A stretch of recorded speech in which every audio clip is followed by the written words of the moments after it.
Hello, friends. This is Darren Hayes of Pigskin.com. Before we take you to your favorite Sports History Network show, just want to tell you a little bit about some merch that you can pick up that represents your favorite SHN podcast. So far, there's t-shirts, coffee mugs, and even books from some of the authors that do podcasts right here on SHN. Who could buy something better than that, than have the history right from the gentleman that you hear talking about it? But we also are adding things each and every day. And where's that store, may you ask? Well, it's at SportsHistoryNetwork.com. Up at the top, there is the SHN merch button. Click on that. It'll take you right to the store, and you can be representing your favorite podcast and show the world that, hey, on the swag that I'm using, it's the headquarters of sports yesteryear, Sports History Network, and my favorite podcaster, the Sports History Network store. Shop there today. Now it's time to take a sports break, a look at sports history on a daily basis. Hello, my friends in sports history. This is Darren Hayes of the Sports Jersey Dispatch podcast. Welcome once again to the Pig Pen, your place for all things great in sports history, and welcome to your sports break. November 5th is our date, and we are going to talk about some of the greatest athletes that had some of the greatest events in history, and at least some newsworthy ones, and the uniform numbers that they wore in these great dates of November 5th. But before we get to the uniform numbers, let's make sure that you know about our newsletter. Each and every day, the Pig Pen brings you our best, what's coming up on Pigskin Dispatch and on OrvilleMulligan.com and Jersey Dispatch. All you have to do is sign up. It's in the show notes of this very podcast, and it's on both websites, PigskinDispatch.com and JerseyDispatch.com, to get our newsletter each and every morning, 6:30 a.m. Hope you join us on that.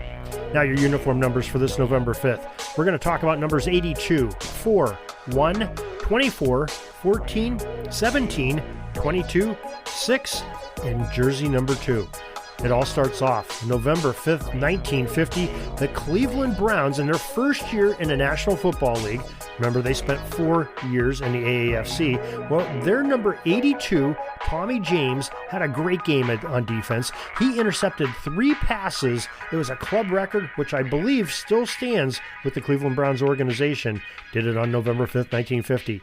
Then 4 years later, November 5th, 1954, we had another great event. The Montreal Canadiens center, number 4, Jean Bellevue, scored 3 goals in 44 seconds on future Hall of Fame goaltender Terry Sawchuk, who were number 1 in that game in the crease for a 4-2 victory for the Canadiens over the Boston Bruins. It was the second fastest NHL hat trick in history. November 5th, 1961, the National Football League St. Louis Cardinals, number 24, Bill Stacy, had 2 pick-6 interceptions for touchdowns. This was against the Dallas Cowboys in their early years of 1961. November 5th, 1966, BYU quarterback number 14, Virgil Carter, he set a new NCAA single-game record at the time with 513 passing yards and 599 total yards of offense in a 53-33 Cougars win against Texas Western in Provo, Utah. November 5th, 1968, the first American League pitcher to win the Most Valuable Player award. It was Denny McLain, number 17, and he won this award unanimously. Think about all the hitters in 1968 that were in the American League, and Denny McLain just proved that much better with his pitching. November 5th, 1976, Baltimore Orioles pitcher Jim Palmer, number 22, well, he won the American League Cy Young Award that year. And November 5th, 1977, the NCAA passing record was set at 571 yards as number 6, Mark Wilson of Brigham Young, he set that record on this day, 1977. November 5th, 1996, well, the New York Yankees shortstop, number 2, Derek Jeter, was a unanimous choice as the American League Rookie of the Year.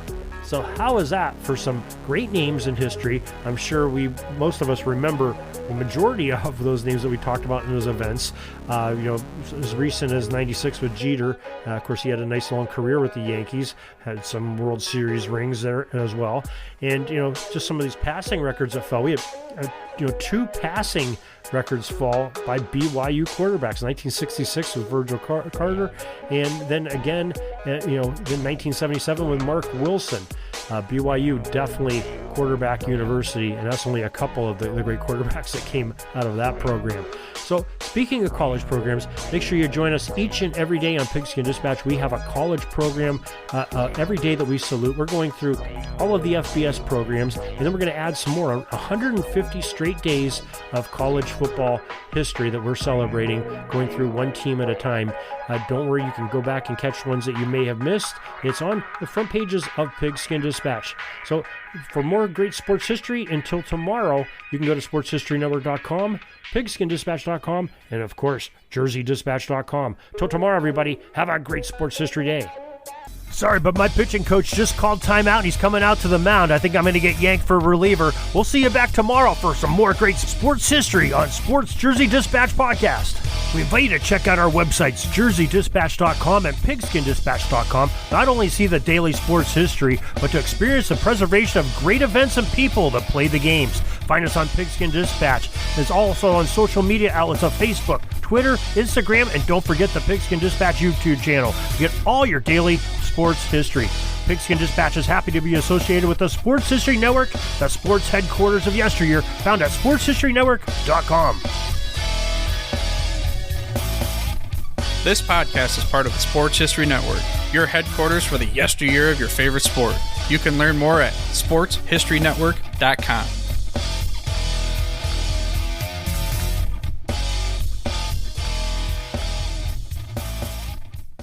Hey there, sports history fan.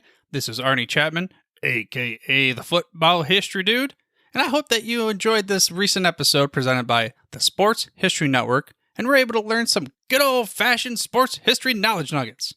I started the Sports History Network back in 2020 with the mission to help podcasters find a community of like-minded sports history nerds, as well as helping aspiring podcasters to start their own shows. We have a little bit over 30 shows on the network right now covering all sorts of sports history, but as far as I'm concerned, we're just at the toothpick in the ocean moment, that can't even figure it out because there's so much more coming. We wanted to create the ultimate headquarters for sports yesteryear, starting with Podcast Network and our website, but we're going to continue to move into other mediums as well. And here's the cool part, because we want you to be part of our team. So if you're interested in starting your own podcast, or maybe being a guest on one of our shows, or who knows, maybe even writing an article for us over on the website. Seriously, all you gotta do is reach out to us on the contact page over at sportshistorynetwork.com. You can be as technologically savvy as a Neanderthal tapping on a stone trying to figure out this whole hieroglyphics thing back in the day. Again, it doesn't matter, because even if you don't understand the whole podcast space, we have a production team that can pretty much help you out with doing everything. All you gotta do, head over to sportshistorynetwork.com, head to the contact page, fill it out. That message goes right to me, and I'll reach out to you as soon as I can. But for now, dude, I'm through if you're through.